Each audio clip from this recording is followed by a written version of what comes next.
si Rafaela Cruz, 32, nakatayo sa gilid ng palengke.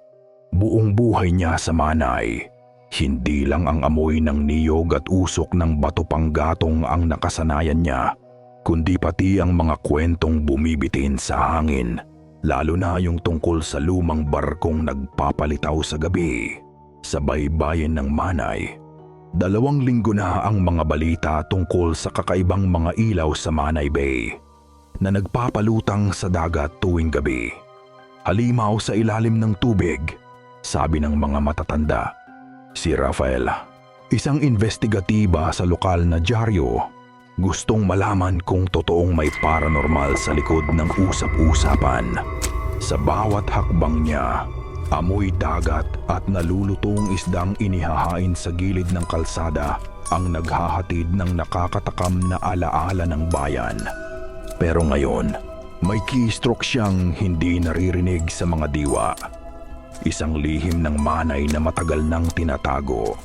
Natagpuan niya ang misteryosong marka na tila ritual sa loob ng isang malapit na kuweba malapit sa Manay Bay, kung saan sinasabing nanggagaling ang mga diwata ng dagat.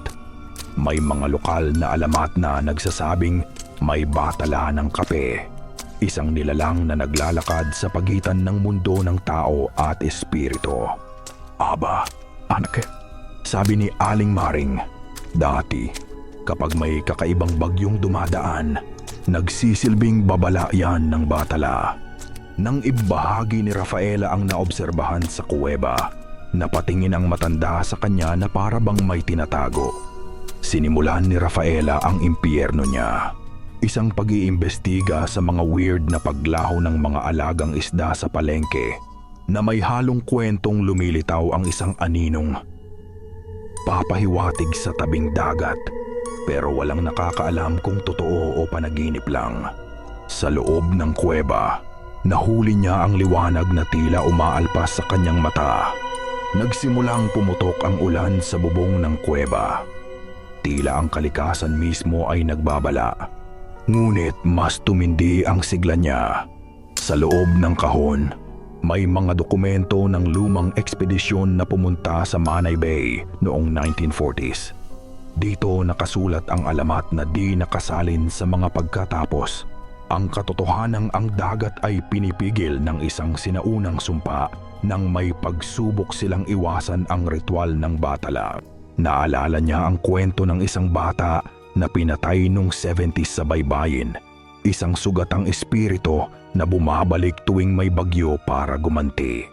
Nagsisimula siyang magduda, baka ang ilaw sa dagat ay hindi nilalang ng batala, kundi isang paalala ng lumang kasalanan ng bayan. Tumawag si Rafaela sa lokal na pulis, ngunit ang CCTV footage ay maayos lang at walang abnormal.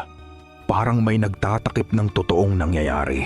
Bulong niya habang nilalakad ang bakuran. Napaghangguan ng kura sa simbahan ang lason sa mga huling insidente. Ngunit tinitingnan pa rin ni Rafaela ang isang lihim. Ang mga marka sa bato ay hindi basta-basta bula. May ritual na sumisiklab ng paulit-ulit. Pinipilit balutin ang buhay at kamatayan sa Manay. Nakilala ni Rafaela ang batang iyon. Ang kanyang sariling tiyuhin na nawala ng misteryoso ng bagyong nagpatibag sa baybayin at hindi kailanman nakita muli. At ngayon, siya ang katulong sa sumpa. Sa huli, natuklasan niya, ang batala ng kape ay hindi isang Diyos, kundi isang sumpang isinabit ng tao sa sarili. Ang ilaw na iyon ay si Tito, naghahanap ng katarungan at patawad, kodong hindi makaalis sa mundo ng tao. Sa pagtatapos ng kanyang kwento, tanong ni Rafaela sa sarili, hanggang kailan tatanggapin ng Manay ang mga lihim nito? Habang bumubulong ang dagat, huwag kalimutan, ang mga anino sa tubig ay tagabantay ng ating mga kasaysayan. Ang huni sa Manay Bay ay hindi nagsasawa. At sa gabi, kung maririnig mo ito mula sa batuhan, malalaman mong buhay pa ang mga sumpang minana ng mga tao.